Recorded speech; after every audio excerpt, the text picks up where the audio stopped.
దేవుని నామానికి మహిమ కలుగుగాక. చేరువచ్చిన మీ అందరికి కూడా నా వందనాలు తెలియజేస్తూ ఉన్నాను.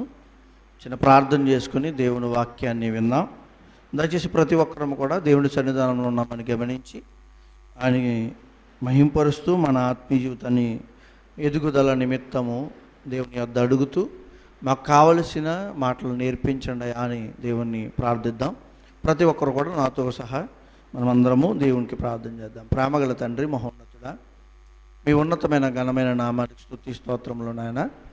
ఇంతవరకు మీరు మాతో ఉండి పాటల ద్వారాను నాయన వాక్యము చదువుటలోను నాయన మిమ్మల్ని మహింపరచుటలో మీ యొక్క అవకాశాన్ని మాకు ఇచ్చారు నాయన. తండ్రి, ఈ అవకాశాన్ని బట్టి మీకు స్తోత్రములు చెల్లించుకుంటూ మరి కొద్ది నిమిషాలు అల్పునే నన్ను దీనుండే నన్ను నాయన నీ ఎదుట నిలబెట్టుకొని నీ వాక్కు ద్వారా మాట్లాడాలని నీ పిల్లలతో మీరు తలంచిన విధానం బట్టి స్తోత్రములు నాయన. ఏదేమైనప్పటికీ మిమ్మల్ని మహింపరుస్తూ ఉన్నాం, మిమ్మల్ని ప్రార్థిస్తూ ప్రాధేయపడుతున్నాం తండ్రి. మాటలు చెప్పబడుతున్న మాటలు నావి కాదు నాయన, నీ గ్రంథంలోని మాటలు. వాటిని విశ్లేషిస్తూ ఆలోచిస్తూ మా ఆత్మీయ జీవితాన్ని బలపరుచుకునే మాటలుగా వారిని తండ్రి మీ పరిశుద్ధాత్మ సహాయంతో మా అందరి జీవితాలతో మీరు మాట్లాడమని ప్రార్థిస్తూ ఉన్నాం. ఎలా అయితే తండ్రి మైక్ ద్వారా కూడా వింటున్నారో వారు కూడా ఆసక్తిని, ఆలోచన, మంచి జ్ఞానాన్ని ఇవ్వండి తండ్రి. ఇచ్చిన ఈ అవకాశాన్ని బట్టి మరొకసారి మీకు స్తోత్రములు చెల్లించుకుంటూ మీరే మహిమ, ఘనత, ప్రభావం పొందుకోమని నాతో మీరు ఉండి నడిపించమని యేసుక్రీస్తు వారి బయట ఇచ్చిన ప్రార్థన బ్రతిమాలకు వేడుకొచ్చున్నాము తండ్రి, ఆమేన్. ప్రియ దేవుని సంఘ బిడ్డలారా, మనం ప్రతి మనిషి కూడా మంచి ఇంటిని కట్టుకొని ఆ ఇంట్లో నివసించాలని ఆశపడుతూ ఉంటారు. ప్రతి మనిషికి ఏదైనా ఒక కోరిక ఉందంటే ఈ లోకంలో సామాన్య మానవునికి ఉన్న కోరిక ఏంటో తెలుసా? అంటే సగటున ప్రతి ఒక్కరిలో ఒక మంచి ఇంట్లో ఉండాలని ఆశ ఉంటుంది. అయితే ఇల్లు గురించి ఒకసారి దేవుని గ్రంథంలో మనం ఆలోచించడానికి ప్రయత్నం చేస్తూ ముందుకు వెళ్దాం. అసలు ఇల్లు అంటే ఏంటంటే మనిషి నివాసం చేసే స్థానాన్ని ఇల్లు అంటాం. ఆ ఇంటిని ఎలా కట్టుకుంటాం? చాలామంది ఏం చూస్తారంటే లోకంలో వాస్తులు, ఇంకా ఇతరమైన పద్ధతులు వాటిని చూస్తూ ఉంటారు. అయితే అవి ప్రభావితం చేయకపోగా వాటి వల్ల లాభం లేకపోయినప్పటికీ మనిషి ఎలాంటి ఇంటిని కడతారంటే పటిష్టమైన, బలమైన, ఎలాంటి విపత్తునైనా ఎదుర్కోగలిగే ఇంటిని కట్టుకుంటారు, కట్టుకోవడానికి ప్రయత్నాలు చేస్తారు. ఎక్కువ శాతం మంచి ఇంటిని కట్టుకోవాలనుకుంటారు కదా. అవును, ఆ ఇంటిని కట్టుకున్న యజమాని ఎలా చూస్తారంటే కష్టపడి ఇంటిని కట్టాడు అనుకోండి, నిజంగా కష్టపడి కట్టిన యజమాని ఆ ఇంటిని గురించి తెలుసు. ఆ ఇంటి ఇటుక ఎక్కడి నుంచి ఇచ్చాడో, ఆ ఇంటికి ఉపయోగించిన ఇసుక ఎక్కడి నుంచి ఇచ్చాడో, కంకర ఎలా తెచ్చాడో, వాటికి కావలసిన సదుపాయాలు, డబ్బులు ఎలా సమకూర్చుకున్నాడో, ఎంత కష్టపడ్డాడో వాటికి అన్నిటికీ వారికి తెలుసు. వాళ్ళు దాన్ని చూస్తున్నప్పుడు ఎలా అంటారంటే సంతోషపడుతూ ఉంటారు, ఇంత ఇంటిని కట్టగలిగాను, ఇంత ఇంటి కట్టగలి. అయితే ఇంటిని కట్టేటప్పుడు మంచి పునాది వేస్తారు, పునాది లోతుగా వేస్తారు. ఎలాంటి ప్రాంతంలో ఇంటిని కట్టుకుంటారంటే ఫుల్గా నీటితో మునిగిపోయే ప్రాంతాన్ని ఎన్నుకోరు ఇల్లు కట్టుకోవడానికి, మెరక ప్రాంతాన్ని ఎన్నుకుంటారు. అది కూడా లూజు అంటే మెత్తని మట్టి ఉండే ప్రాంతాల్లో ఇల్లు కట్టుకోరు, గచ్చు ప్రాంతాల్లోనే కట్టుకుంటారు. చాలా మనం గమనించగలిగితే ఇంటి కోసం చాలా ప్రక్రియలు చేస్తాం. ఆ ఇంటిని కట్టుకోవడానికి, ఆ గోడలు కట్టుకోవడానికి ఇటుక ఎక్కడ మంచిదో ఆలోచిస్తాం. ఇటుక అది మంచిదా, మన్నికైందా అన్ని టెస్ట్ చేస్తాం. తెలుసా మీకు? ఇటుకను కూడా టెస్ట్ చేస్తారు ఇంటిని కట్టుకోవడానికి. రాళ్ళను కూడా, కంకర రాళ్ళను కూడా, స్లాబ్ వేసి ఉపయోగించే రాళ్ళను కూడా టెస్ట్ చేస్తారండి. ఎందుకంటే ఆ మధ్యన బూడిదికి సంబంధించిన అలాంటి కంకర రాళ్ళు వచ్చేసినాయి అని చాలామంది బాధపడ్డారు. స్లాబ్లో అలాంటివి జరిగినాయి చాలా. దానివల్ల ఏమవుతుందంటే ఇల్లు పాడైపోతుంది. అందుకని ఏం చేస్తారంటే మంచి ఇటుకలు, మంచి కంకరి, మంచి సిమెంట్లో కూడా ఎన్నో రకాలు ఉన్నాయో, ఒకటి కాదు 100 రకాల సిమెంట్లు ఉన్నాయి. దాంట్లో ఏది మంచిదో చూస్తాం. అంతేకాదు ఐరన్ ఏది మంచిదో, ఎంత మంచి ఐరన్ ఉందో చూస్తాం. అలాగే చెక్క ఏమండి ఇంకేంటి? సరే వీటన్నిటితో అయిపోద్దా అంటే నీరు కూడా ఉండాలి. పోనీ నీరు కదా ఏదో ఒక నీటితో కట్టేద్దామంటామా? కాదు, నీటి కూడా మంచి నీరు అయితేనే. చప్పనీరు అంటే ఉప్పు నీరుతో కడితే ఇల్లు నిలబడదు, ఎక్కువ కాలం మనికి ఉండదు. కాబట్టి ఏం చేస్తారు? చప్పనీరు దొరికే చోట లేకపోతే మంచినీటిని వినియోగించుకుని ఆ ఇంటిని కడతాం. అలాగే పోన్లే ఇల్లు కట్టేసాం, గోడలు కట్టేసాం, స్లాబ్ వేసాం, అయిపోయిందండి అనుకుంటామా? అయిపోయింది అనుకుంటామా? లేదు. మంచి టైల్స్ వేయించాలి, మంచి గోడలకి మంచి రంగులు వేయించాలి. మంచి ఈ మధ్యన టైల్స్ లేకపోతే మొక్కు పెడితే అందంగా చేసుకుంటున్నారు. టైల్స్ పోనీ ఏదో ఒక టైల్స్ వేద్దామంటే మంచి వేయాలి. మీకు విషయం చెప్పనా? మార్బుల్స్ వేస్తాం కదండి. మార్బుల్కి ప్రత్యేకత ఎక్కడదో తెలుసా? మార్బుల్ ఎక్కడ దొరుకుతుందో తెలుసా? మంచి మార్బుల్ ఇటాలియన్ మార్బుల్ అంటారు దాన్ని. ఇటాలియన్ మార్బుల్ అది దొరికే ప్రాంతం ఇటాలియన్లో కర్రరా ప్రాంతంలో దొరికే ఇటాలియన్ ఆ మార్బుల్ని ప్రత్యేకమైనదిగా ప్రపంచంలోనే ద బెస్ట్ మార్బుల్ అని పేరు వచ్చింది. దాదాపుగా సుమారుగా ఒక అడుగు చదరపు అడుగు ఎంత రేటో తెలుసా? 4500 నుంచి పైకి ఉంటుందంట మార్బుల్ పైకి. అంత ఖరీదైన మార్బుల్ని కూడా పెట్టించడానికి మనిషి ఈరోజు ప్రపంచంలో ఎక్కడో ఒక చోట చేస్తున్నారు కదా. అందరూ పెట్టకపోయినా ఎవరైనా ఒకరు చేస్తూ ఉంటారు కదా. ప్రత్యేకించి ఇంటిని మంచిగా కట్టుకోవాలని కష్టపడి డబ్బును సంపాదించి కట్టుకుంటున్న వాడి గురించి ఆలోచిద్దాం. ఎలా పడితే అలా కట్టుకుందాం, మరి తప్పదండి మేము ఇలాగ ఉండాలని. అది దాంట్లో కూడా మనకు ప్రత్యేకలు చూస్తాం. టైల్స్ వేసుకునేవాడు మేము మార్బుల్స్ వేయలేమండి టైల్స్ వేస్తామంటే టైల్స్లో 2 లేయర్స్ టైల్స్ ఉంటాయి. ఇలా ప్రతిదాన్ని కూడా పరిశీలిస్తాడు మనిషి. సరే లైటింగ్ ఏదో ఒక లైట్ పెట్టేద్దామండి అంటే కుదరదు. మంచి లైట్లు ఇప్పుడు ఇంకా అందంగా అలంకరించుకునే లైట్లు వచ్చేసినాయి. మరి ఏదో ఒక రూమ్లో ఫ్యాన్ ఇట్టేద్దామంటే కాదు, ప్రతి రూమ్లో ఫ్యాన్ కావాలి. అంతేకాదు ఇప్పుడు ఏం కావాలి? ఏసీలు కావాలి. ఏమండి ఇంకేమొచ్చేస్తున్నాయి? డెకోర్లు. వేడి ఎక్కువైపోతుంది, ఎండ వచ్చేస్తున్నప్పుడు ఎండాకాలం వేడి తగిలేస్తుందని డెకోర్స్ అందంగా చెక్కుంటున్నారు. ఏదేమైనా ఇంటిని మనిషి ఉండడానికి కడుతున్నారు, మనిషి నివసించడానికి కట్టుకుంటున్నాం. మంచిదే, ఇల్లు కట్టుకోవడము ఇంట్లో ఉండడము మంచిదేనండి.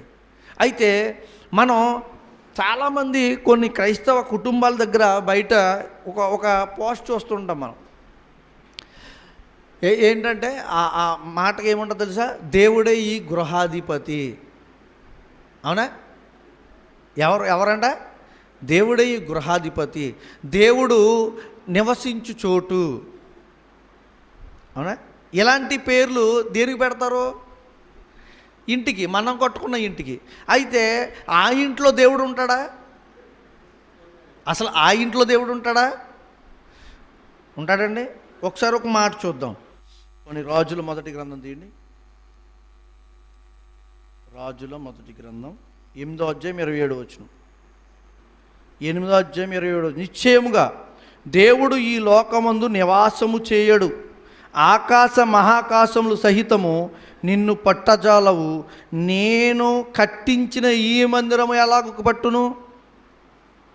సొలొమోను కట్టిన మందిరం గురించి మాట్లాడుతూ ఆయన మాట్లాడుతున్నాడు. ఏమని? దేవునితో సంభాషిస్తున్న మాటగా కనబడుతుంది ఇది. దేవా, మహాకాశాలే పట్టజాలవు కదా నిన్ను. నేను కట్టించిన ఈ మందిరం అంటే దాదాపుగా భూప్రపంచం మీద మొట్టమొదటి గొప్పదైన మందిరంగా పేరు పొందింది సొలొమోను కట్టించిన మందిరం. బంగారు దేవాలయం అండి అది. ఆ మందిరం గురించి మాట్లాడుతూ దేవునితో సంభాషిస్తున్నట్టుగా కనబడుతుంది. ఏమని? దేవా, నేను కట్టే మందిరం నువ్వేముంటావు? ఆకాశ మహాకాశాలే పట్టజాలం. మరి వీళ్ళు పెడుతున్నారేంటి ఇంటికి పేరు? ఈ గృహాధిపతి క్రీస్తే అని. అయితే అసలు ఏ గృహం? అయితే దేవుడు ఇంట్లో ఉండడంటే ఉంటాడండి, ఇంట్లో ఉంటాడండి, ఉండడని అనకండి. కానీ మనుషులు కట్టిన ఇంట్లో ఆయన ఉండడు. ఇప్పుడు ఎవరైనా ఇల్లు కట్టారనుకోండి, ఇంతకుముందు అన్నాను కదా, కట్టిన ఇంటి గురించి కట్టిన యజమానికే బాగా తెలుస్తుంది. ఆ ఇంటి గురించి చాలా జాగ్రత్తలు తీసుకోగలుగుతాడు, అంతే కదా. అలాగే దేవుడు కూడా ఎవరో కట్టిన ఇంట్లో ఉన్నారు కానీ ఇప్పట్లో ఈ గోడలు ఆయన పట్టజాలం. ఈ గోళల్లో లోపల ఉన్నాడు ఆయన, కానీ దేవుడు కట్టిన ఇంట్లో ఉంటాడు. ఆయన ఒక ఇల్లు కట్టాడు. కట్టాడంటే ఒకసారి చూద్దాం. ఆదికాండ గ్రంథం 2వ అధ్యాయం. ఆయన కట్టిన ఇల్లు ఏంటో తెలుసా? మట్టిల్లు. మట్టిల్లో ఉంటాడు అసలు ఎవరైనా? ఇప్పుడు కొంచెం డబ్బు ఉందనుకోండి, మంచి మట్టిల్లు కట్టుకుంటారా? మంచి మట్టిల్లు కట్టుకోం కదా. సిమెంట్ తోటో లేకపోతే మంచి మెటీరియల్తోటో ఇల్లు కట్టుకుంటాం. దేవుడు కట్టిన ఇల్లు ఏంటో తెలుసా? మట్టిల్లు కట్టాడు. ఆ మట్టిల్లు చాలా ప్రాముఖ్యమైనది, చాలా గొప్పది ప్రపంచంలో. ఆ మట్టిల్లుకు ఉన్న పేరు చాలా గొప్పది. ప్రతి ఒక్కరూ ఆ మట్టి ఇంటిని గుర్తిస్తారు. కానీ ఆ మట్టి ఇంట్లో ఉండరు. సామాన్యంగా కంటికి కనబడుతున్న మట్టి ఇంట్లో మనిషి ఉండడానికి ఇష్టపట్ల. ఇప్పుడు ఒకప్పుడు ఉండేవారు. మనకి పూర్వం ఈ రోజుల్లో చూస్తే అన్నీ మట్టితో ఉండే ఇల్లులే. గోడలై ఉండొచ్చు, కింద ఉండొచ్చు, అన్నీ. అలాంటి మట్టింట్లో మనం ఉండడానికి ఇష్టపట్ల ఈరోజు కదా. పేడతో అలికేవారు అప్పుడు. ఇప్పుడు ఏమండి, నీళ్లు కొడితే బ్రష్తో లాగేయాలి వాటర్, టైల్స్. అలా లేకపోతే అవి కుదరదు ఇల్లు అంటారు. చూడండి, దేవుడు మాట్లాడుతున్నాడు. నాయన ఒక ఇల్లు కట్టాడంట. అదేంటో తెలుసా? మట్టిల్లు. చాలా గొప్ప ఇల్లు. ఒకసారి చూడండి, ఆదికాండ గ్రంథం 2వ అధ్యాయం 7వ వచనాన్ని చూద్దాం. దేవుడైన యెహోవా నేల మట్టితో నరుని నిర్మించి వాని నాసికారంధ్రంలో జీవాయును ఊదగా నరుడు జీవాత్మాయను. ఏ ఇల్లు కట్టాడైనా? దేంతో కట్టాడు? మట్టితో. ఆయన కట్టిన మట్టితో ఉండిన ఈ ఇల్లు మరొక ఇల్లు నిర్మిస్తున్నాం. ఈ ఇంటిలో హక్కు ఎవరిదంటే దేవుందే. ఈ ఇల్లు ఎవరిదంటే ఎవరు కట్టారంటే దేవుడు కట్టాడు. మనిషి కట్టలేడా అంటే ఇలాంటి ఇల్లు మనిషి కట్టలేడు. చార్మినార్ గొప్ప కట్టడం అంటాం, తాజ్మహల్ గొప్ప కట్టడం అంటాం. మరొక కట్టడాన్ని కూడా కట్టొచ్చు. అలాంటిది కట్టాలంటే తలుచుకుంటే మనిషి. కానీ మనిషి దేహం లాంటి కట్టడాన్ని మనిషి కట్టలేడు. ఈ దేహం లాంటి దాన్ని పని చేసేదాన్ని కట్టలేడు. మనిషి కట్టుకున్న ఇల్లు ఒకే చోట ఉంటుంది. దేవుడు కట్టిన ఇల్లు చూడ ఎంత గొప్పదో. మరి ఆ ఇంటికి ఈ ఇంటికి పోలికేంటి? మనిషి కట్టుకున్న ఇంటికి దేవుడు కట్టిన ఇంటికి పోలికేంటి? సంబంధం లేకుండా ఉన్నట్టుంటుంది కదా. అది కంటికి కనబడుతుంది, కదలదు. ఇది కంటికి కనబడుతుంది, కదులుతుంది. ఏంటి తేడాలు వీటిలో? ఏంటి? దేవుడు మంచి అందంగా పాలరాజుతో. మీకు ఒక విషయం చెప్పనా? మన తెలంగాణ సెక్రటరియట్ ఉంది కదా, తెలంగాణ సెక్రటరియట్ పాలరాతిని వాడరు.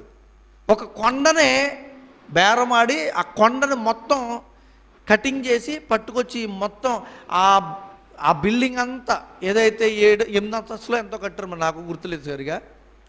తెలంగాణ సెక్రటరియట్ కట్టిన ఆ భూమి, అక్కడ ఉన్న ప్రాంతం అంతా, ఆ ప్రతి స్టేర్లోనూ ప్రతి దాంట్లో కూడా ఆ పాలరాయిని వాడారు, ప్రత్యేకంగా రప్పించి.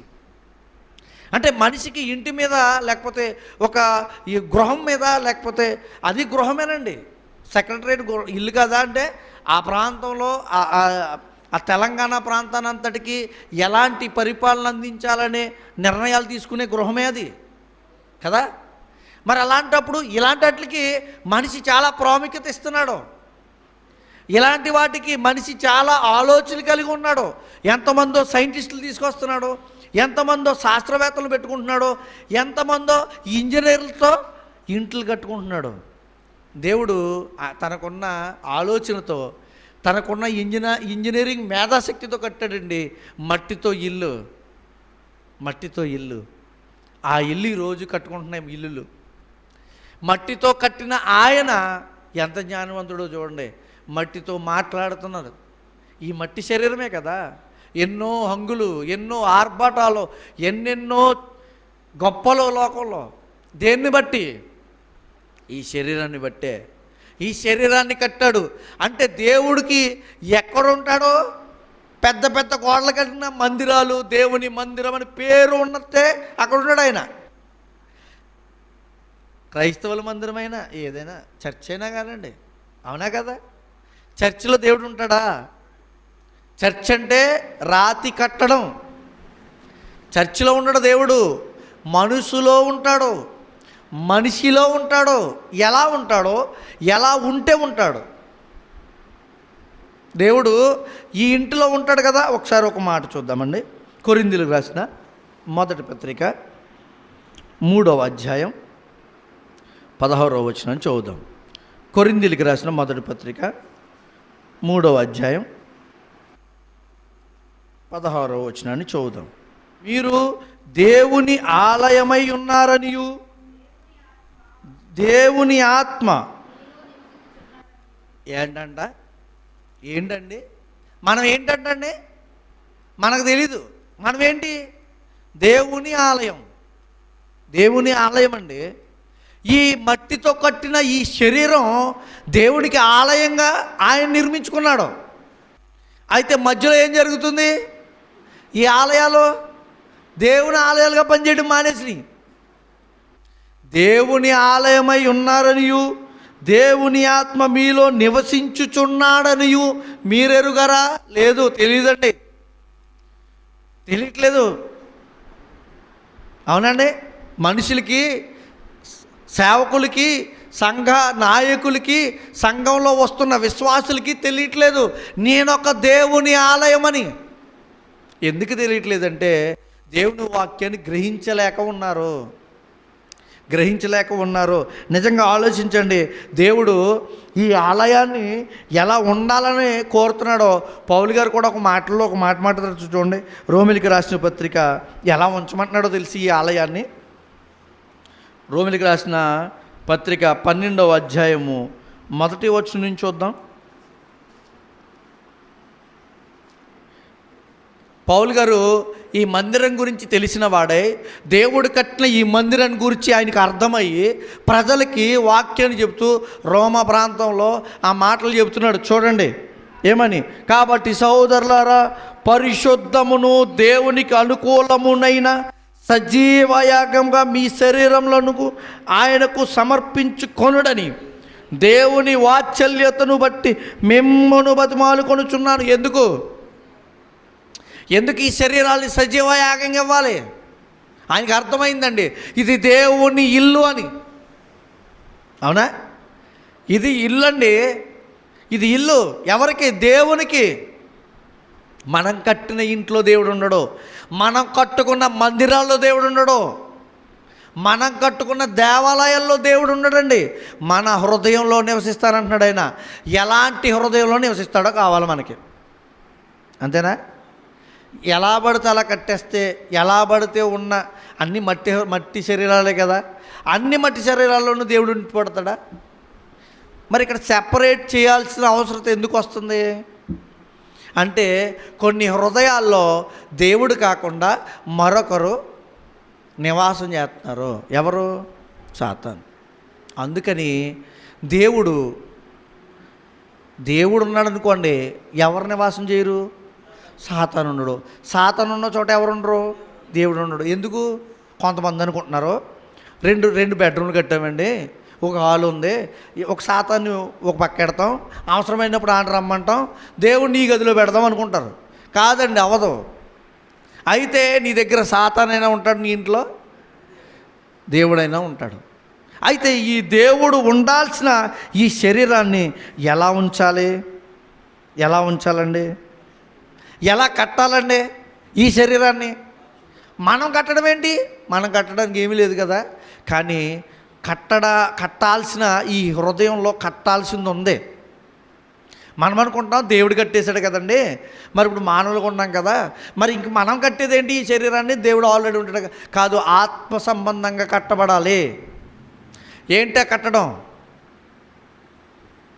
పునాది వేసేటప్పుడు లోతుగా వేస్తారు. బిల్డింగ్ ఎంత హైట్ కడతారో దాన్ని పరిగణించుకుని, ఎంత ఎత్తుగా ఎంత పెద్దగా కడతారో దాన్ని పరిగణించుకుని అంత లోతైన పునాది వేస్తారు. పునాది కూడా ఎలా పడితే అలాంటి వాటితో పునాది వేసారు కదా, రాతి ప్రాంతంలో వేస్తారు, రాడుతో కూడా పునాది వేయడం జరుగుతుంది.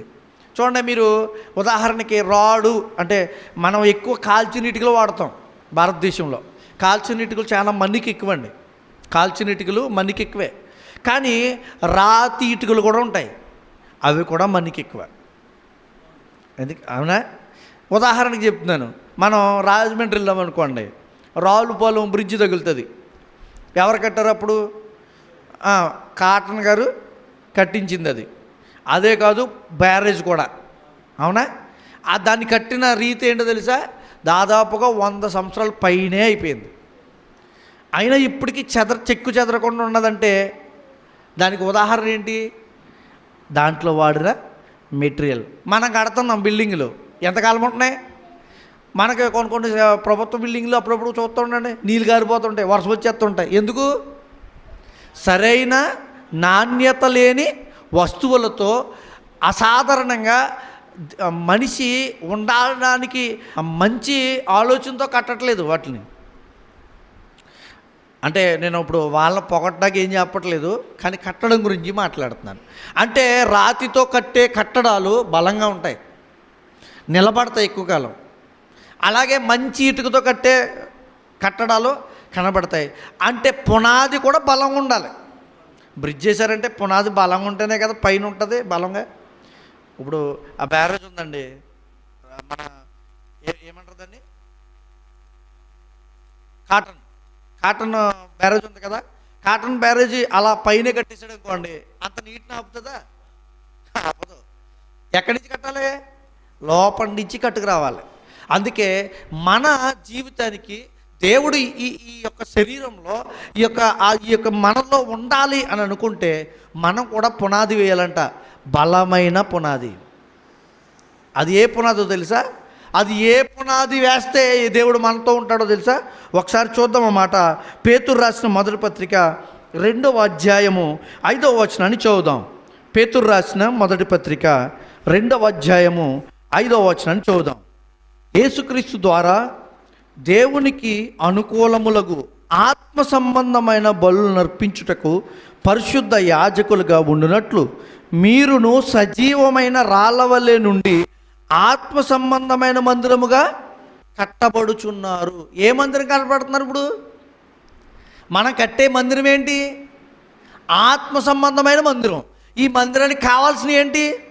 రాళ్ళు. ఏ రాళ్ళు? ఆత్మ సంబంధమైన రాళ్ళు. మరి ఏ పునాది వేయాలి మరి దీనికి? ఒకసారి మాట చూద్దామే. చూడండి, ఎఫెసీయులకు రాసిన పత్రిక 2వ అధ్యాయము 20వ వచనం. మనం కట్టబడుతున్నది ఏంటంటే ఆత్మ సంబంధమైన మందిరం. ఈ మందిరానికి పునాది ఏమేయాలో తెలుసా? ఎఫెసీయులకు రాసిన పత్రిక 2వ అధ్యాయము 20వ వచనం. క్రీస్తు యేసే మూలరాయి, ముఖ్యమైన మూలరాయి ఉండగా అపోస్తులను ప్రవక్తలను వేసిన పునాది మీద కట్టబడుచున్నారు. అసలు మూలరాయి ఎవరు? మనం ప్రార్థన చేసి ఏం చేస్తాం? మనమైతే వేరే వాళ్ళ గురించి పక్కకు పెట్టండి, గొయ్యి తవ్వుతారు పునాది కోసం, ప్రార్థన చేస్తాం, ఇటుకలు పట్టుకెళ్ళి పేరుస్తాం. అవునా? మొట్టమొదటి ఇటుక ఏముండాలంట మనకి? క్రీస్తు యేసు అని మూలరాయి. ఆ మూలరాయి ఉందనుకోండి, మనం ఎలా కట్టబడతామంట? పరిశుద్ధమైన మందిరంగా. మందిరం ఎలాంటిది? పరిశుద్ధమైన మందిరంగా కట్టబడతామంట.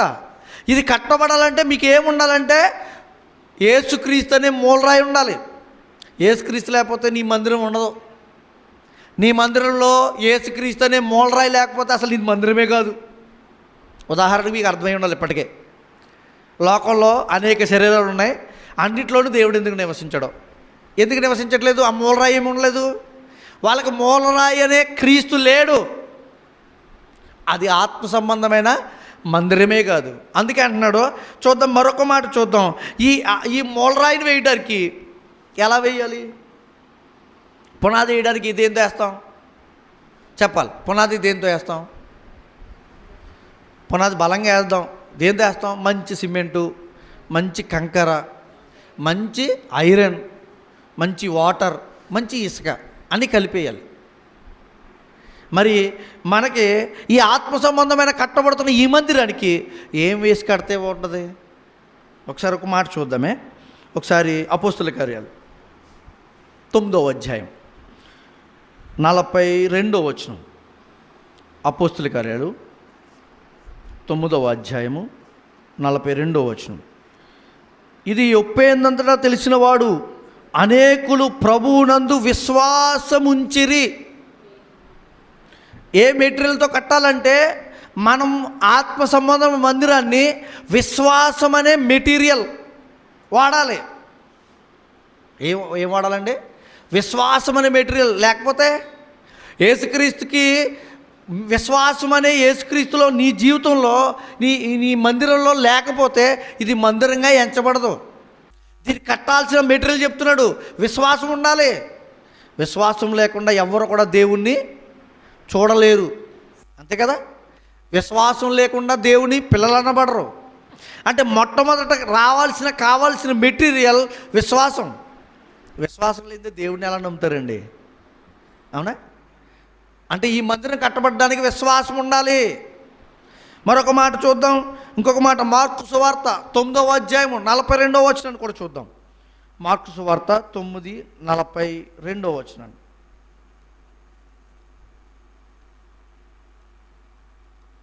నా యందు విశ్వాసం ఉంచుము, ఈ చిన్నవారిలోనొకరిని అభ్యంతరపరచు వాడేవాడు వాడు మెడకు పెద్ద తిరుగటి రాయి కట్టుబడి సముద్రంలో పడవేయుట వానికి మేలు. ఏం చేయాలంటున్నాడు యేసుక్రీస్తు వారు?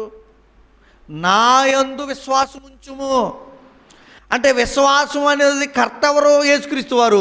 మనం మూలరాత్రి ఆయన వేసి ఆయన మూలరాత్రి మీద మనం కట్టబడాలంటే మన మందిరం ఏం వేయాలంట? విశ్వాసం అనే మెటీరియల్ వేయమంటున్నాడు. విశ్వాసం అనే మెటీరియల్ సరిపోద్దా? ఒకటే విశ్వాసం అనే మెటీరియల్ ఒకటే సరిపోద్దా? కంకర ఒకటే సరిపోదు, రాడ్ ఒకటే సరిపోదు, ఇటుక ఒకటే సరిపోదు, అన్ని మెటీరియల్ కావాలి. మరి ఇంకేం కావాలి? ఇంకా కట్టబడాలంటే మందిరంగా కట్టేటప్పుడు పునాది ఒకటి సరిపోద్దండి. ఇంకా ఏముండాలి పునాదితో పాటు? ఇల్లు అంటే ఇంటికి ఏముండాలి? పునాది ఉండాలి, గోడలు ఉండాలి, స్లాబ్ ఉండాలి, ఇవన్నీ ఉండాలి కదా. ఒక్కొక్కటిగా ఆలోచిద్దాం. ఈ ఇంటికి, దేవుడు కట్టే ఇంటికి ఏమేమి ఉంటే ఆయన ఉంటాడో, మరి ఇలాంటి వాటిని లేకపోతే ఆయన ఉండడు. ఏంటి? డెకోర్లు, లైటింగ్లు, మంచి ఏసీ ఇవి లేకపోతే ఉండడం అనుకుంటున్నామే. చూద్దాం ఒకసారి. పేతురు రాసిన మొదటి పత్రిక 1వ అధ్యాయము 2వ వచనం చూద్దాం. పేతురు రాసిన మొదటి పత్రిక 1వ అధ్యాయము 2వ వచనం. ఇంకేముండాలనుకుంటున్నాడో చూడండి. యేసుక్రీస్తు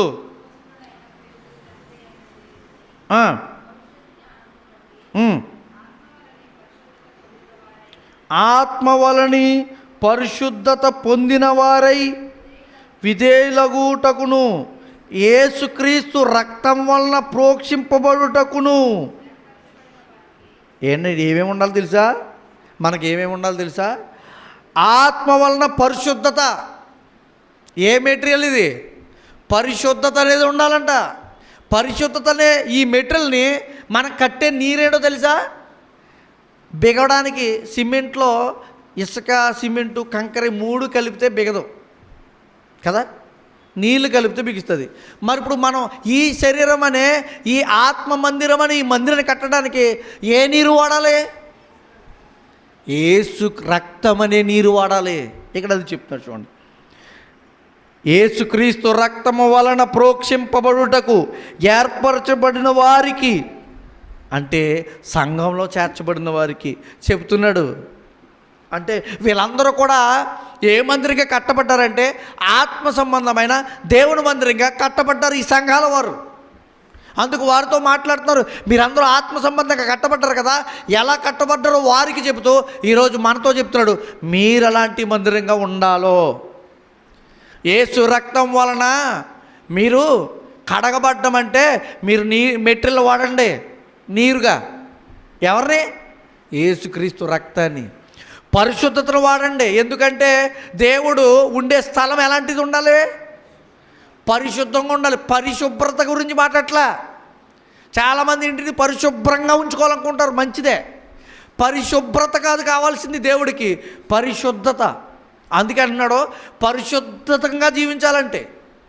ఆయన ఉండాలంటే ఈ జీవితం, ఆయన ఉండాలంటే ఈ ఇంట్లో పరిశుద్ధత ఉండాలి. పరిశుద్ధత ఉండాలి. మొదట పరిశుద్ధతతో పాటు ఏముండాలి? ఇంటిని కట్టే రీతి చెప్తున్నాడు. ఏ గోడలు ఎలా ఉండాలో. ఇప్పుడు న్యూ మోడల్గా కొత్తగా 4,10,000 ఎంతోనండి ప్రభుత్వం అండి ఇల్లు కట్టేస్తుంది. మీరు చూసారు లేదు, యూట్యూబ్లో మనం చూపించారు. డైరెక్ట్గా ఎక్కువ పని లేకుండా అతి తక్కువ ఖర్చుతో మొత్తం అందమైన చిన్న ఇంటిని కట్టించేస్తున్నాడు ప్రభుత్వం అని. వాళ్ళు ప్లాన్ చేశారు, దాని సక్సెస్ అయ్యింది, బాగుంది. కాంక్రీట్తో పెట్టేస్తారు, మొత్తం స్లాబ్లు వేస్తున్నట్టుగా గోడలతో సహా స్లాబ్లు వేసేస్తున్నారు. చాలా సింపుల్గా అయిపోతుంది. అంటే చాలామంది ఎలా తక్కువలోనూ మంచిది కట్టుకోవడానికి ప్రయత్నం చేస్తున్నారు. దేవుడు చెప్తున్నాడు, విలువైన మందిరంలో అనే ఆయన ఉంటాడు. ఎలాంటి మనకి అక్కడక్కడ మందిరాలు కనపడతాయి, బంగారు మందిరాలు, పాలరాతి మందిరాలు, లేకపోతే ఎత్తైన మందిరాలు. మా మందిరం ఉందండి ఎంత పెద్దది, మా మందిరం ఉంది ఎంత పెద్ద, ఇన్ని ఎకరాల స్థలంలో మా మందిరం ఉంటుంది. ఇది కాదు, అలాంటి మందిరంలో కూడా దేవుడు ఉండడు. అర్థమవుతుందా?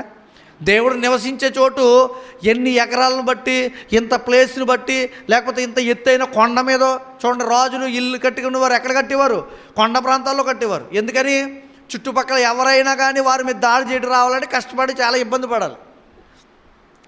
అలాంటి ప్రాంతాల్లో కూడా కట్టడంట దేవుడు. అక్కడ ఉండడంట, అంత గొప్ప ఇంట్లో కూడా ఉండడు.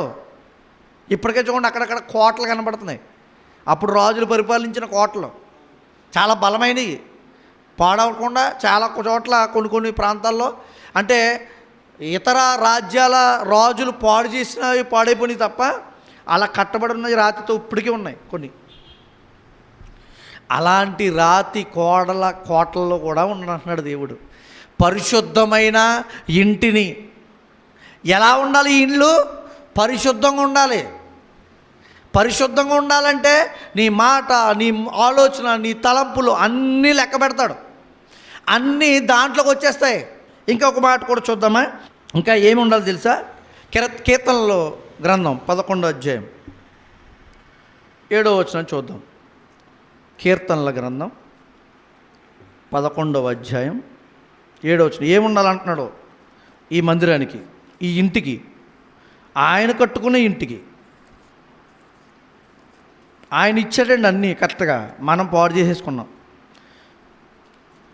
కీర్తన గ్రంథం, కీర్తనకారుడు రాస్తున్న 11వ కీర్తన 7వ వచనం. యెహోవా నీతిమంతుడు, ఆయన నీతిని ప్రేమించువాడు, యథార్థవంతుడు.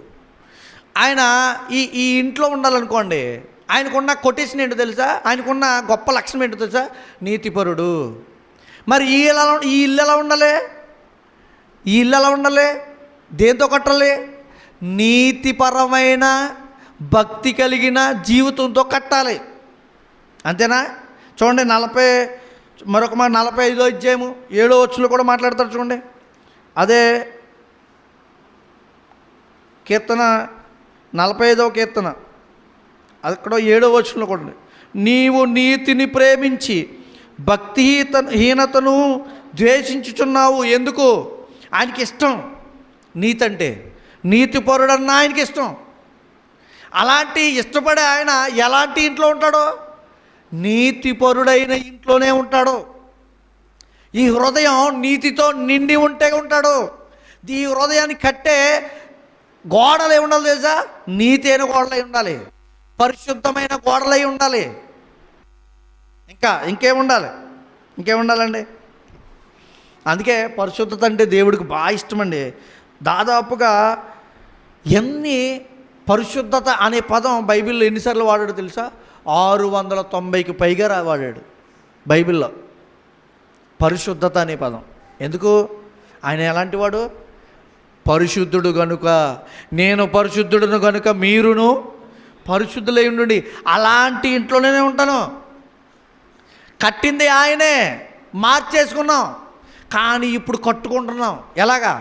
ఆత్మ సంబంధమైన మందిరంగా కట్టబడుతున్నాం. అదే సంఘం, అదే మనిషి. నీ ఇంట్లో ఉండాలంటే, సంఘంలో ఉండాలంటే ఈ చర్చి గోడల్లో ఆయన ఉండడు, మనలోనే కదా. మనలోనే ఉండాలంటే మనం ఎలా తయారవ్వాలో చెప్తున్నాడు. పరిశుద్ధంగా ఉండాలి, అంటే గోడలు, పరిశుద్ధమైన గోడలు, నీతి అనే గోడలు, దానికి మైమెరుపు ప్లాస్టింగ్, నీతి అనే ప్లాస్టింగ్ చేయండి. ఇంకేముండాలి చూద్దాం, మరొక మాట చూద్దామండి. ద్వితీయోపదేశకాండము 32వ అధ్యాయం 4వ వచనం. ద్వితీయోపదేశకాండం 32వ అధ్యాయం 4వ వచనం. ఇంకా ఏముండాలి దీనికి, ఈ ఇంటికి?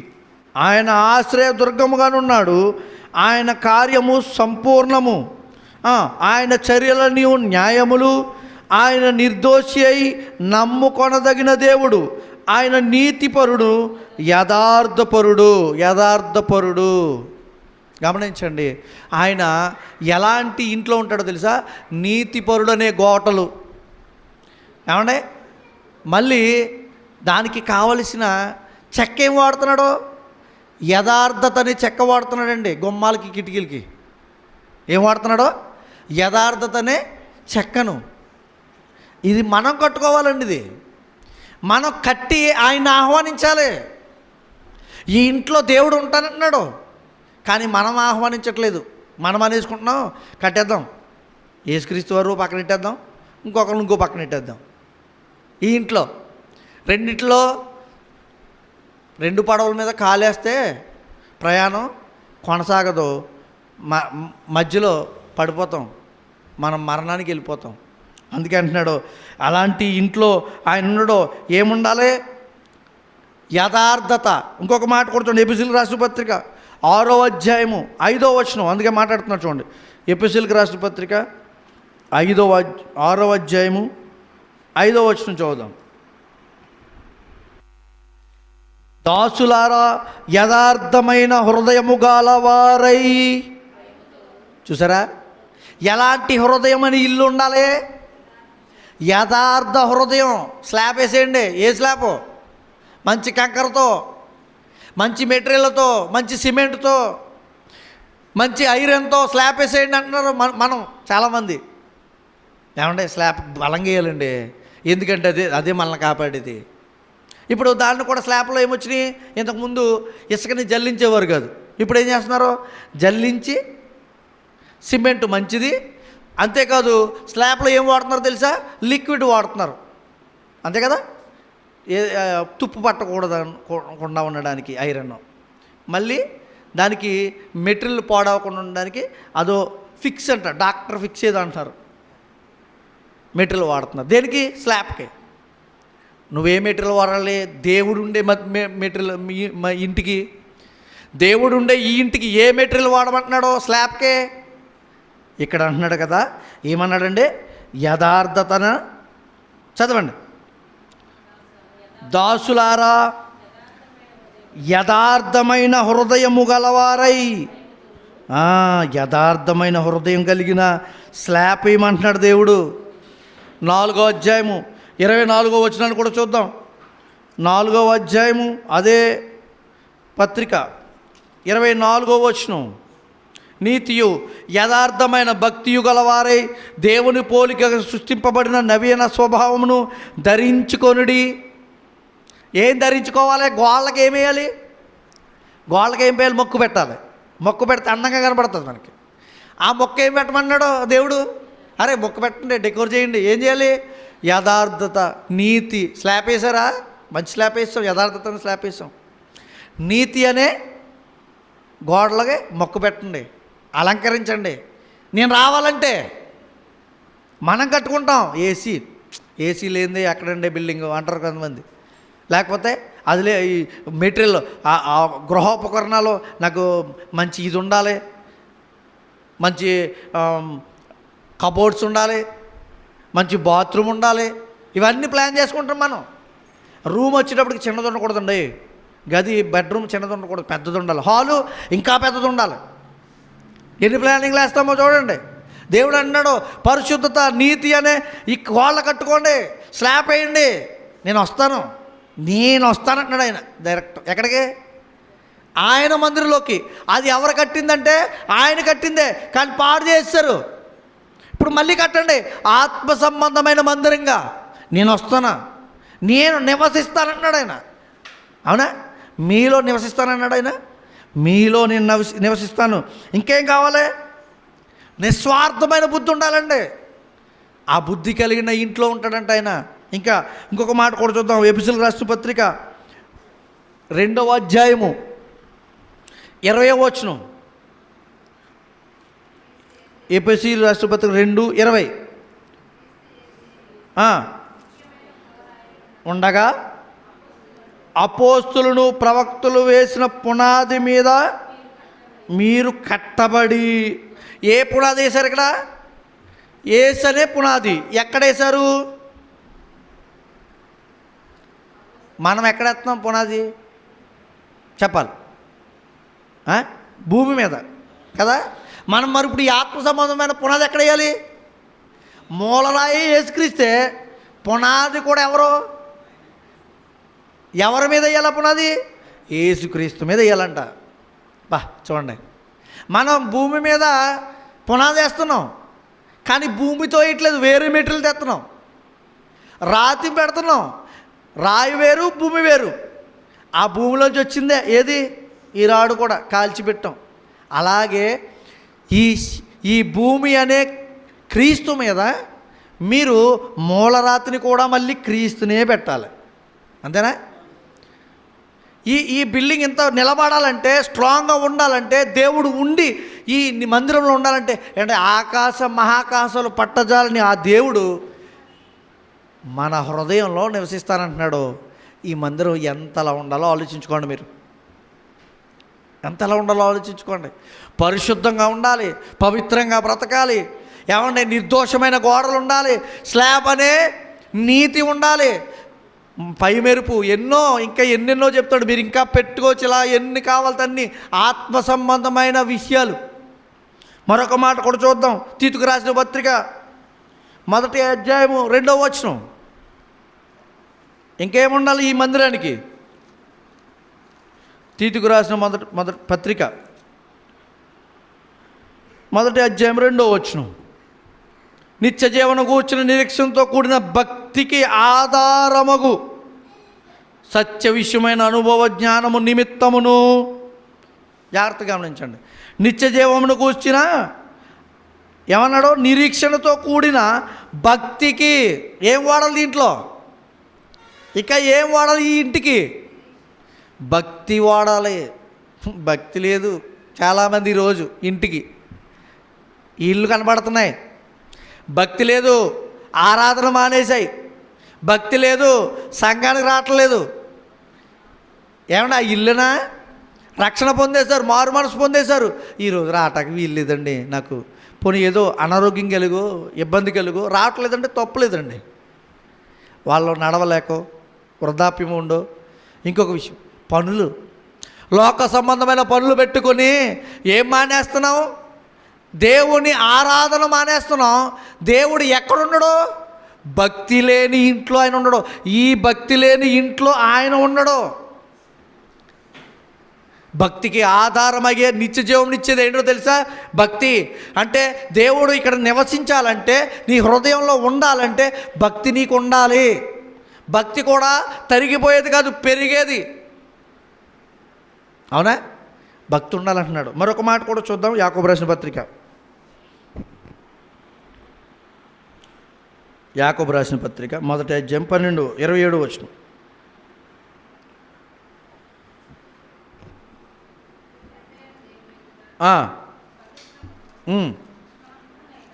నిష్కలంకమైన భక్తి ఏదనగా దిక్కులేని పిల్లలను, విధవరాండ్రను. చూసారా? ఏంటా భక్తి? ఎలా కనపరుస్తుంది భక్తి? ఈ ఇంట్లో భక్తి ఉందని ఎలా తెలుస్తుంది? దిక్కులేని పిల్లలను ఆదరించడం, దేవుని ప్రార్థించడం. భక్తి అంటే దేవుని ప్రార్థించడం ఒకటే కాదండి. ఇక్కడ చెప్పాడు చూడ, దిక్కులేని పిల్లలను, విధవరాండ్రను వారి ఇబ్బందులో పరామర్శించడం. ఇహలోక మాలిన్యము అంటకుండా. చూసారా? ఇహలోక మాలిన్యం ఏమున్నాయి? రే అది బాగుంది, ఇది బాగుంది, ఆ కార్యక్రమం బాగుంది, ఈ కార్యక్రమం బాగుంది, ఎలా చేద్దాం, అలా చేద్దాం. ఏంటయ్యి? ఇహలోక సంబంధమైన. కానీ దేవుని సంబంధమైన వాటిలో ఏముంటుంది? భక్తి ఉంటుంది. ఆ భక్తి దేవుడు కోరుతున్నాడు. ఏమంటే ఇల్లు కట్టుకుంటే సరిపోద్దా? స్లాబ్లో స్లాబ్ వేసాం, గోడలు కట్టాం, పునాది వేసాం, అన్నీ కట్టాం. ఇవన్నీ ఉంటే సరిపోద్దా ఇంటికి? ఏముండాలి ఇంకా? చెప్పాలి. ఏసీ పెట్టామండి, మంచి ఇల్లు కట్టామండి, స్లాబ్ వేసామండి, మంచి మార్బుల్ వేసామండి, ఇవన్నీ పెట్టేసాం, ఇల్లు కట్టేసాం మంచి గదులతో. ఏముండాలి ఇంకా? చెప్పాలి నాకు. ఇంకా మనుషుల్లోనే కదా, మనుషులు ఉండడానికే కడుతున్నారు. చెప్పాలి. ఏముంటే ఇల్లు అవుతుంది? అది మంచి ఇల్లు అవుతుంది. ఏమండి, అది లేకపోతే ఇలా తుడుచుకుంటాం అంతమా అటు. ఏంటది వచ్చి ఇక్కడికి? మీ మాటలు కూడా వినపడవు. కరెంటు ఉండాలా ఇంటికి? 2 రకాల కరెంట్లు ఉన్నాయి ఇప్పుడు. ఏంటి? ప్రభుత్వం ఇచ్చే కరెంటు ఉంది, రెండోది ఇప్పుడు ఈ మధ్యన సోలార్ కరెంటు, ఇన్వర్టర్ కూడా కరెంట్నే బ్యాటరీకి మార్చుకున్నాం. కానీ సౌరశక్తి నుంచి తీసుకున్న ఆ హీట్ ద్వారా తయారయ్యేది ఏంటిది? Solar current. 2 రకాల కరెంట్లు ఉన్నాయి. మరి ఎలా వాడాలి ఈ కరెంట్లు? దీనికి ఈ దేవుడు ఉండే మందిరానికి ఎలా వాడాలి కరెంటు? ఎలా వస్తుంది కరెంటు? చూడండి ఒకసారి కీర్తన గ్రంథం 119వ అధ్యాయం 105వ వచనం. కీర్తన గ్రంథం 119వ అధ్యాయం 105వ వచనం. కరెంటు చెప్తున్నాడు చూడండి. ఏ మెట్టులు వాడతారో తెలుసా కరెంటు? నీ వాక్యము నా పాదములకు దీపము. అబ్బా, వెలుగొచ్చేసిందండి ఇంటికి. ఏ ఇంటికి? దేవునింటికి. ఏముంటే ఇంటికి వెలుగు వస్తుంది? వాక్యం ఉంటే. అర్థమవుతుందా మీకు? 2 విధాలుగా వస్తున్నాను కదా. ఒకటి చదువుతాం కంటితో, రెండోది వింటాం చెవితో. ఒకటి ప్రభుత్వం ఇచ్చేది, ఒకటి సోలార్ ద్వారా సంపాదించుకునేది. 2 ఉన్నాయా? వినుట వలన విశ్వాసము కలుగును అన్నాడా? అంటే చెవి ద్వారా కూడా ఏమొస్తుంది? నీకు వెలుగు వస్తుంది. విచిత్రం చూడండి. దేవుడు కట్టిన ఇంటికి ఎలా వస్తుందో చూడండి కరెంటు. కంటి ద్వారాను వస్తుంది, వినుట ద్వారాను కూడా వస్తుందంట. ఈ మందిరానికి, ఈ ఇంటికి, దేవుడు ఉండే ఈ ఇంటికి 2 విధాలుగా. చదవండి మరొక మాట కూడా చూద్దాం. 42వ అధ్యాయం కీర్తన గ్రంథం 9వ వచనం. కీర్తన గ్రంథం 42:9 అంట, నా ఆశ్రయదుర్గమైన దేవునితో నేను మనవి చేయించుదును. ఏమని? ఇప్పుడు ఈ దేవుని గురించి తెలుసుకోవడానికి ఈ కళ్ళు లేవనుకోండి, చదవడానికి ఎంత ఇబ్బంది పడతాం. చెవులు లేవనుకోండి, వినడానికి. చెవుడు అనుకోండి, ఎంత బాధ.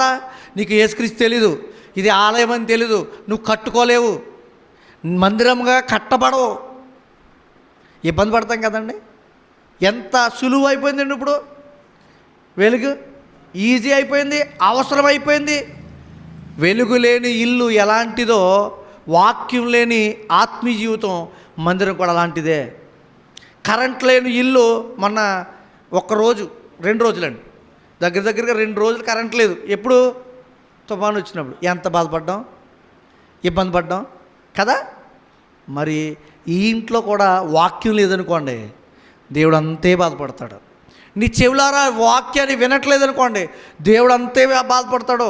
అక్కడ ఉండడు, ఈ ఇంట్లోకి రాడు. ఆయన వచ్చినా ఉండడు. కరెంట్ వచ్చే ఒకవేళ సరే ఎన్ని ఉన్నాయి, పరిశుద్ధం ఎన్ని ఉన్నాయి, దేవుని వాక్యం చదవట్లేదు అనుకోండి, ఎక్కడ రాడో? నీ ఇంట్లో ఉండలేడు ఎక్కువ కాలం. దేవుని వాక్యాన్ని స్మరించట్లేదు అనుకోండి, నీ ఇంట్లో ఉండలేడు, నీ హృదయం అనే ఇంట్లో ఉండలేడు. మరొక మాట కూడా చూద్దాం ఒకసారి. తిమోతికి రాసిన 2వ పత్రిక 4వ అధ్యాయం 4వ వచనం. తిమోతికి రాసిన 2వ పత్రిక 4వ అధ్యాయం 4వ వచనం.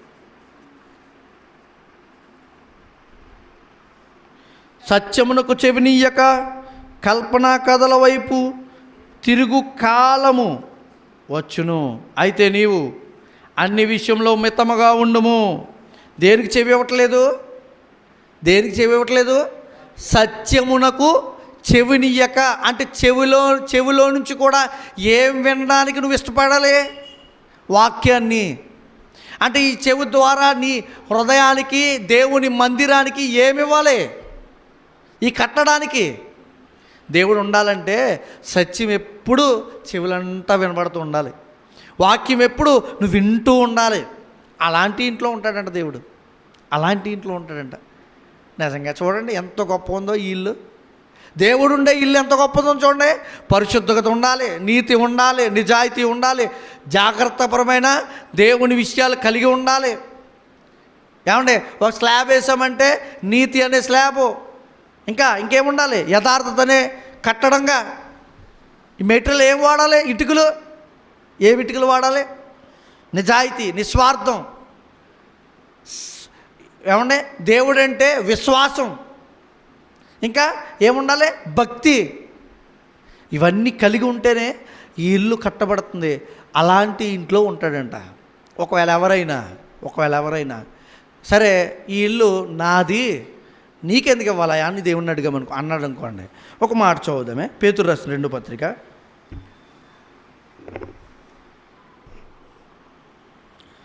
1వ అధ్యాయం 5వ వచనం. పేతురు రాసిన 2వ పత్రిక 1వ అధ్యాయము 5వ వచనం. ఆ హేతువు చేతనే మీ మట్టుకు మీరు పూర్ణ జాగ్రత్త గలవారై మీ విశ్వాసమును సద్గుణమునందు జ్ఞానమునందు ఏం పెట్టుకోవాలి? దీనికి ఇంటికి ఏం పెట్టుకోవాలి? ఈ ఇంటికి అలంకరణ, ఏసీ చల్లగుండాలి, ఏసీ పెట్టుకోవాలి కదా. ఏమేం పెట్టుకోవాలి తెలుసా? సద్గుణం, ఇంకేమన్నాడు? జ్ఞానం, ఆశా నిగ్రహం, సహనమందు భక్తి. ఇవన్నీ కూడా దేనికి కావాలి? దేవుని ఇంటికి. ఆయన నివసించాలంటే ఈ ఇంటికి ఇవన్నీ ఉండాలి. తోరణాలు, మంచి నీళ్ళు గాలి వస్తుందని కడుతుంటారు తోరణాలు. కట్టండి ఈ ఇంటికి. సద్గుణం అనే తోరణం కట్టండి. ఈ గుమ్మానికి ఏంటది? మంచి అనే తత్వాన్ని కట్టండి. ఈ ఇంటికి ఆశా నిగ్రహం అనే మంచి ఏసీ పెట్టండి. ఇంకేం పెట్టండి? భక్తి అనే సహోదర ప్రేమ. ఇవన్నీ పెట్టండి ఈ ఇంటికి. అలాంటి ఇంటికి వస్తాడు. కుళ్ళు కుశుద్ధాలతో, ఎదుటివాడిని సహించలేని మనస్తత్వం కలిగి, నోటి మాటలను అదుపు చేసుకోలేని వ్యర్థ ఇంట్లో ఆయన ఉండడు. రాను అంటాడు అక్కడ. ఒకవేళ ఈ ఇంటిని పాడు చేద్దాం అనుకున్నావా, నువ్వు ఇదేంటిరా చెప్పేది అని అన్నాం అనుకోండి, ఇతరులని కానీ దేవుని వాక్యాన్ని కానీ తిక్కరించామనుకోండి, ఈ ఇల్లుని మనం పాడు చేద్దాం అనుకున్నాం అనుకోండి, దేవుడు ఏం చేస్తాడో తెలుసా? ఏం చేస్తాడో ఒకసారి ఆ మాట చూద్దాం. కొరింథీ రాసిన 1వ పత్రిక 6:19. కొరింథీ రాసిన 1వ పత్రిక 6వ అధ్యాయం 19వ వచనం చదువుదాం. ఎక్కడి నుంచి వచ్చింది? అంతే కదా, ఈ మందిరం స్టార్ట్ చేసింది ఆయనే. పునాది అసలు ఈ మందిరాన్ని కట్టింది ఆయనే. కానీ పునాది వేయాలి మనం. మళ్ళీ ఏంటది? ఆత్మ సంబంధమైన పునాది వేయాలి, యేసుక్రీస్తు. తర్వాత చదవండి. మీలో నన్ను మీరెరుగరా? మీరు మీ సొత్తుకారు, విలువ పెట్ట కొనబడిన వారు గనుక మీ దేహముతో దేవుని మహిమపరచుడి. దేవుని మహిమపరిచే ఇంట్లో ఆయన ఉంటాడు. ఒకవేళ చేయలేదా? 3వ అధ్యాయము 17వ వచనం తీయండి. 3వ అధ్యాయము 17వ వచనం ముగించేస్తున్నాను. ఎవడైనను దేవుని ఆలయమును పాడు చేసిన ఎడల దేవుడు వానిని పాయింట్ ఇది. ఎవరైనా ఈ ఆలయాన్ని పాడు చేద్దాం అనుకుంటున్నామా? మద్యంతో మత్తులుగా చేసి పడిపోతున్నారు. ఇహలోక ఆశలు, కోరికలతో ఈ శరీరాన్ని పాడు చేసేస్తున్నారు, ఈ ఇంటిని పాడు చేసేస్తున్నారు. ఒకవేళ ఈ ఇంటిని పాడు చేసావా, ఏమంటున్నాడో? నేను నిన్ను పాడు రే మా ఓడిని ఏమన్నావా, నేను ఊరుకొని అంటారు చూడ కొంతమంది. దేవుడు అంటున్నాడు, రే నువ్వు నా ఇంటిని పాడు చేసావు అనుకో, నేను నిన్ను పాడు చేస్తాను. నీ ఇంటిని కూడా అంటలా, నిన్ను. అంతేనా? ఎలా పాడు చేస్తాడు ఆయన? ఎలా పాడు చేస్తాడు దేవుడు? చెప్పాలి. నరకం. ఆ పాడు అనేది ఇంకా ఒకవేళ పాతింటి మట్టి అయినా గోతులు పూడి చూసుకోవడం కూడా ఉపయోగపడుతుంది కదా. పాతింటి మట్టి రొద్దు తీసుకెళ్ళాక ఏం చేస్తాం? పోయిందనుకోండి ఇల్లు కూల్చేసి ఏం చేస్తాం? అక్కడక్కడ చదును చేసుకుని కట్టుకుంటుంటాం, సరే చదును చేసుకోవటం. ఒకవేళ దేవుడు పాడు చేశాడు అనుకోండి నిన్ను, ఈ ఆత్మని, నరకంలో ఇంకెందుకు ఉపయోగపడదు, మల మాడాల్సిందే. సరే అప్పుడు కట్టుకుందాలి అనుకోవటానికి లేదు అవకాశం. పాతింటి మట్టి అయినా తీసుకెళ్ళి ఒక ఇంటికి ఉపయోగించవచ్చేమో దేనికి దానికి, ఇది లేదు అవకాశం. ఎప్పుడైతే నీ దేవునికి నీ హృదయం ఇవ్వకపోతే, ఈ ఇంటిలోనికి ఆయన ఆహ్వానించకపోతే దేవుడు నిన్ను వదిలిపెట్టడు సుమా. అందుకే అంటున్నాడు, నీ దేహమే దేవుని ఆలయం. ఇది ఇల్లు. ఈ ఇల్లు ఎవరిదే? దేవుడు కట్టింది. మనం ఆత్మ సంబంధంగా కట్టుకోవాలి. మళ్ళీ దీన్ని శుభ్రం చేసుకోవాలి, శుద్ధిగా చేసుకోవాలి, దాన్ని తయారు చేయాలి. ఆయన కట్టాడు కదా, మనం ఉండిపోదామంటకు లేదు. ఎందుకంటే మనకు ఎన్నో హంగులు ఈరోజు అవసరం. ఇంట్లోకి మెట్టు అలా ఇంట్లోకి వెళ్తే లైట్ వెలుగుతుందంట, ఇంటి బయట నుంచి వస్తే లైట్ ఆగిపోద్దంట. టెక్నాలజీ చూడండి, ఇంత టెక్నాలజీ వాడుతున్నామే, ఇంటికి మెట్టు ఎక్కుతుంటే మెట్టు మీద లైట్ వెలుగుతుంది. ఇన్ని టెక్నాలజీలు వాడుతున్నారే. దేవుడు నీ హృదయంలో ఉండాలంటే ఎలా ఉండాలో దేవుడు కోరుతున్నాడు చూడండి. పరిశుద్ధంగా ఉండాలి. ఇవన్నీ అలంకరించుకోండి మీరు, ఇలా ఇవన్నిటిని క్రోడీకరించుకోండి, ఇవన్నిటిని పెట్టుకోండి ఇంటికి. అప్పుడు వచ్చి ఉంటాడు. చూడండి, మంచి అందమైన ఇంట్లోకి వెళ్ళి 10 రోజులు రాన్నాం అనుకోండి, హాయిగా వెళ్ళిపోతాం. పూడు గుడిసెలోకి వెళ్ళాం. మరి దేవుడు ఎలా వస్తాడో? కల్మషంతో, కుళ్ళితో, ఈ లోక సంబంధమైన ఆశలతో కుళ్ళిపోతున్న ఈ మందిరం, ఈ ఇంట్లోకి ఎలా వస్తాడో? అలాంటి తత్వం కలిగిన మనుషులు ఆయన ఉండడు. చెప్తున్నాడు, నువ్వు ఇలా ఉంటేనే నేను నీ దగ్గరికి వస్తాను. అలాంటి ఇంటిగా మనం కట్టబడదాం. అలా ఇంటిగా మన ఇంటిని తయారు చేద్దాం దేవునికి. అలాంటి ఇంట్లో ఆయన్ని మాత్రమే ఉంచుదాం, వేరే వాళ్ళు ఎవరిని ఉంచొద్దు. అర్థమవుతుందా? వేరేవాడు ఉంటే దేవుడు ఉండడు. దేవుడు ఉంటే వేరేవాడిని ఇంటిని తాకడానికి కూడా సరిపోడు. దయచేసి ఈ మాటలో మన హృదయాల్లో భద్రపరుచుకుందాం, బలపరుచుకుందాం. మనం జ్ఞానంగా ఆలోచించుకుంటూ మన జీవితాన్ని ఆయనకి మందిరంగా మన హృదయాన్ని ఉంచి ఆయన ఆహ్వానిస్తూ ముందుకు కొనసాగుదాం. చిన్న మాటలు ముగించునుగా ప్రార్థన చేసుకుని ముగించుకుని మనం ముందుకు వెళ్దాం. ప్రార్థన చేసుకుందాం. ప్రేమగల తండ్రి, మహోన్నతుడా, అందమైన ఇంట్లో ఉండాలని ఎవరైతే ఆశపడుతూ ఉంటారో, మీరు కూడా మీరు అనుకున్నట్టుగా కలిగిన అందమైన ఇల్లు మా హృదయమే అని, హృదయం అనే ఆలయంలో మీరు నివసిస్తారని వాక్యం ద్వారా తెలియజేశారు. అలాంటి వారుగా మమ్మల్ని బలపరచమని, మిమ్మల్ని నివసించే హృదయాలుగా మా హృదయాలు శుద్ధీకరించుకుని కట్టుకొని ఆత్మ సంబంధమైన మందిరాలుగా నిలబెట్టే భాగ్యాన్ని మాకు దయచేయమని, విన్న ఈ మాటలు మాత్రం వ్యర్థం కాకుండా మా హృదయాల్లో ఫలింపజేసి భద్రపరచమని, మీరే మహిమ ఘనత ప్రభావాలు పొందుకోమని, ఏ మాటలు తండ్రి దుష్టుడు ఎత్తుకుపోకుండా మా హృదయాల్లో బలపరచి ఫలింపచేయమని ప్రార్థిస్తూ, మమ్మల్ని మేము తగ్గించుకుంటూ మీ నామాన్ని హెచ్చిస్తూ క్రీస్తు వారి పేట ఇచ్చిన ప్రార్థన మాల్కొని వేడుకొచ్చున్నాము తండ్రి. ఆమెన్. అందరికీ వందనాలండి.